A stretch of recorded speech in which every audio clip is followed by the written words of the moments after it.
वेतन संशोधन आयोग सचिवालय। सभी राज्यों के लिए सचिवालय। 1. आप सभी वर्गों के प्रतिनिधि हैं और केवल सरकारी कर्मचारी ही नहीं, आपको सभी वर्गों के लोगों की आय को ध्यान में रखते हुए वेतन में संशोधन करना चाहिए। 2. वेतन पुनरीक्षण का समाज और अन्य व्यवसायों पर प्रभाव पर विचार किया जाना चाहिए। 3. वेतन पुनरीक्षण आयोग को राजनीति और चुनाव से परे चुनाव आयोग की तरह स्वतंत्र रूप से काम करना चाहिए। 4. सरकार, सरकारी पैसा मतलब जनता, जनता का पैसा ही। 5. सत्ता पक्ष का काम सत्ता बचाए रखना है और विपक्ष का काम सत्ता हासिल करना है। 6. कोई भी पक्ष वेतन संशोधन की परवाह नहीं कर सकता। इसमें कम्युनिस्ट पार्टी भी शामिल है जो वर्ग भेद और आर्थिक असमानता की बात करती है। 7. शत प्रतिशत कम है। जब मजदूरी का भुगतान किया जाता है, अब कितना प्रतिशत देना होगा और कितनी रकम देनी होगी इसकी पूछताछ की जाएगी। 8. समान काम के लिए समान वेतन, फिर कितना काम और कितना वेतन ये भी तय होना चाहिए। कर्मचारी डीए बढ़ा रहे हैं, पीआरसी वापस क्यों दी जाए। 9. सरकारें दे सकती हैं, बोधी अस्थायी हो सकती है, लेकिन श्रमिकों का वेतन स्थायी था। 10. अंततः 85% किसान, बेरोजगार तथा असंगठित क्षेत्र के अन्य व्यवसायियों की आय को उपहास से बचाया जाए। 11. सरकारी कर्मचारियों के पास नेता और संघ होते हैं, और लोगों की ओर से संघ और नेता हैं। 12. पीआरसी पर न तो टीवी पर और न ही अखबारों में कोई चर्चा या बहस होती है, होने की आवश्यकता नहीं है। 13. कर्मचारियों की कठिनाइयां और मांगे हैं, क्या लोगों की समस्याएं और मांगे नहीं हैं। 14. वेलनेस सेंटर, असीमित आरोग्यश्री केवल कर्मचारियों के लिए ही क्यों, क्या लोगों को इसकी आवश्यकता नहीं है। 15. केंद्र और राज्य कर्मचारियों के केवल 4% वोट मूल्यवान है, लेकिन 85% लोगों के वोट मूल्यवान नहीं है। 16. क्या राजनीतिक दलों को इन अनुचित मुद्दों पर लोगों को जागरूक करने की जरूरत नहीं है। 17. खेती करने वाले किसानों की आय और मूल्य एक परिचारक के समान नहीं है, क्या मजदूर किसानों से ज्यादा मेहनत कर रहे हैं। 18. कुछ लोग कहते हैं कि सरकार गर्दन झुकाकर काम कराती है, क्या सरकार की गर्दनें इतनी कमजोर हैं। क्यों। 19. क्या सरकार का मतलब जनता है, या केवल सुखविंदर सिंह केसीआर, ममता बनर्जी, स्टालिन, योगी आदित्यनाथ, चंद्रबाबू, जगनमोहन मोदी। 20.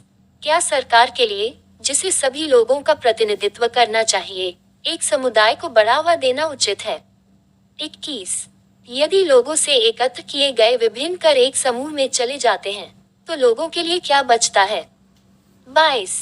गरीबों, कमजोरों और अन्य समुदायों की आर्थिक स्थिति क्या है, सोचने की जरूरत नहीं। कुछ लोगों ने आम लोगों की भलाई के लिए सार्वजनिक प्रशासन में सुधार का सुझाव दिया। 23. शिक्षा, चिकित्सा, आरटीसी निजी क्षेत्र में हो, अजमाइश को ही सरकार बनानी चाहिए। फीस और दरें सरकार द्वारा तय की जाती हैं और वे रुपए सीधे लोगों को दिए जाने चाहिए। 24. कुछ बुजुर्ग, चाहे लोग कितने भी बोझिल क्यों न हो, नौकरियां सुरक्षित रहे तो बहुत है, ऐसे बोलते हैं जैसे वे लोगों की ओर से बोल रहे हों, लेकिन लोगों के खिलाफ। लोगों को समझने की जरूरत है। 25. हर पार्टी, दूसरे बड़े बुजुर्ग इस तरह की बातें कर रहे हैं कि अगर सरकार 20 रुपए देगी तो हम 40 रुपए देंगे, अगर सरकार कुछ करेगी तो ये उसके खिलाफ है, लेकिन उन्हें नहीं लगता कि ये बात करने लायक है या नहीं।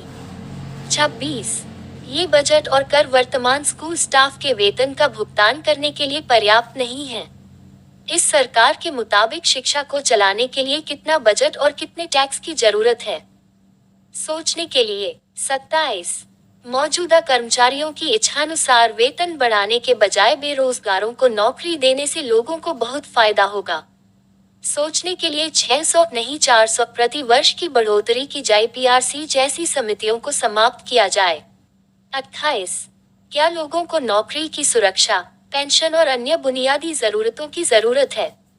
60 वर्ष से अधिक आयु के प्रत्येक व्यक्ति को 20,000 रुपए पेंशन दी जाए, क्योंकि वे भी भारतीय नागरिक और सेवानिवृत्त लोग हैं। 29.